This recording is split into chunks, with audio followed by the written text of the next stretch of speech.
Well, hello, Cancer. Welcome to your reading.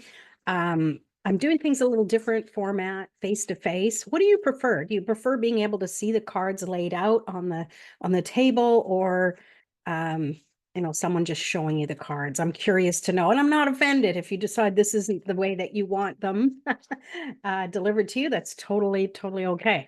Anyways, let's get into it. I'm pulling 4 cards for the energy and the awareness that you most need to know. And we have the Six of Swords, the Fool, the Nine of Swords, and the Six of Cups. And I'm going to unpack each one of these and pull a clarifier for it as well. Okay.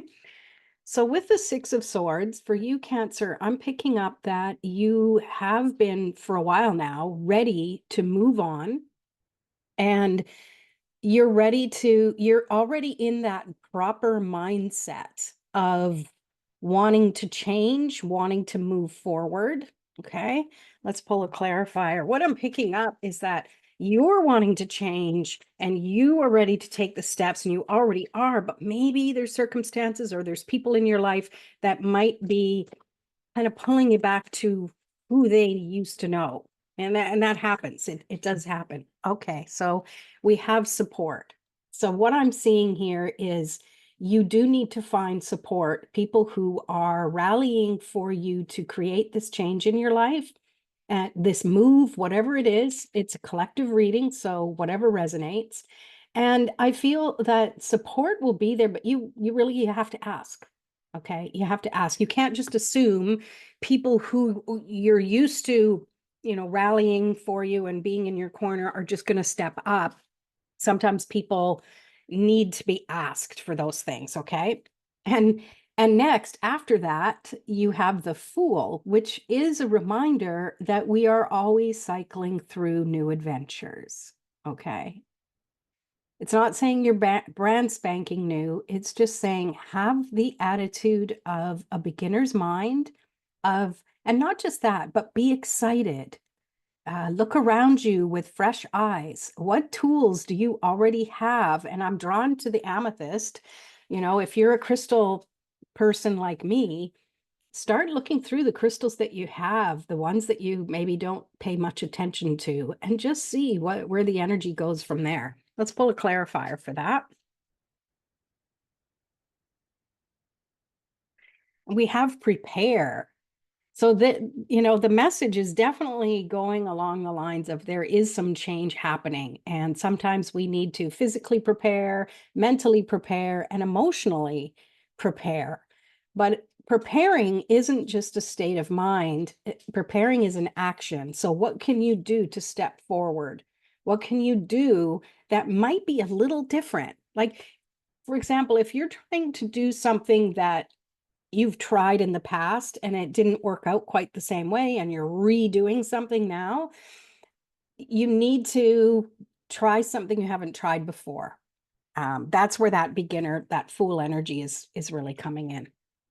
All right, and we have the Nine of Swords, which is definitely about thinking about the negative side of things that have been weighing on you heavily, things that have been keeping you up at night, some fears, some self-doubt or self-talk, or stuff that people have said to you, and we let that go around and around and around in our minds, right? It's rarer that we sit there and dwell on all the good things people say to us. If there was one bad thing that someone said, you can pretty much guarantee that's the thing you're going to be thinking about when you're up in the middle of the night, or it wakes you up in a cold sweat, whatever that might be.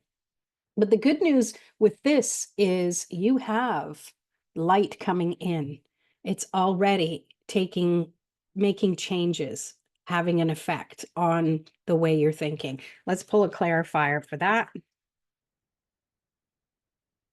Story. Yeah, it really comes down to the story you are telling yourself, whether it's true or not, whether it's a fable, whether it's based on reality, maybe it's a biopic, right? It doesn't matter. The story is what's going to really give it the weight that whether you're going to sway to inspired or into worry and fear.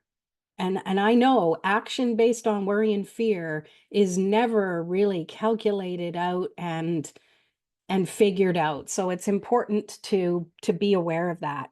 Create a new story.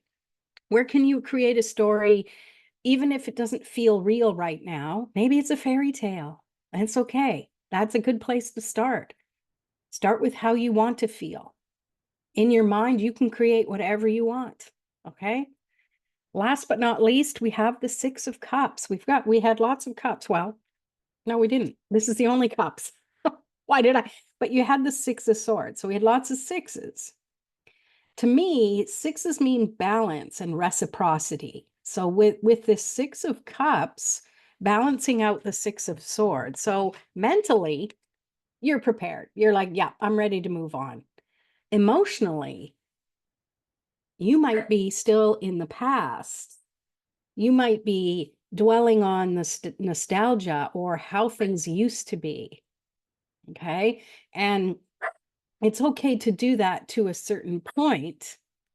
But at the same time, you want to make sure you're focused on the here and now. You can't backtrack. You need to focus on the here and now. And when you do that, you're more aware of your body in the environment you're in. You're aware of the things that have you respond and react to things. And that's the time that you can, and the energy you can use moving forward. Let's pull a clarifier for that. Got all the animals in the background today. I don't know if you can hear them or not, but they are there. So clarifying that 6 of Cups, we have contact. I don't know about you, but I see this a little differently sometimes. I'm not even going to say what I see, but pop in the chat if you tell me what you think. But what I'm picking up from this is that you have to be willing to reach out. And whether that's to people or not, but it's just reaching out or reaching for that action or feeling, trusting your guides. Getting a little woo-woo here. Well, hey, welcome to my world. That's how I roll. You don't like it? Bye. But maybe you need to connect with your guides a little deeper, because sometimes the support that we have isn't always in our physical world. It's how we feel, how we think. It's trusting the knowledge that we have, trusting our intuition, and trusting the tools, the energetic tools that we have moving forward. All right. Well, there you go, Cancer. I hope you enjoyed the reading. Please make sure you read for your moon and rising signs, and even Venus as well, if you know those in your birth chart. And we'll see you in another video. Peace.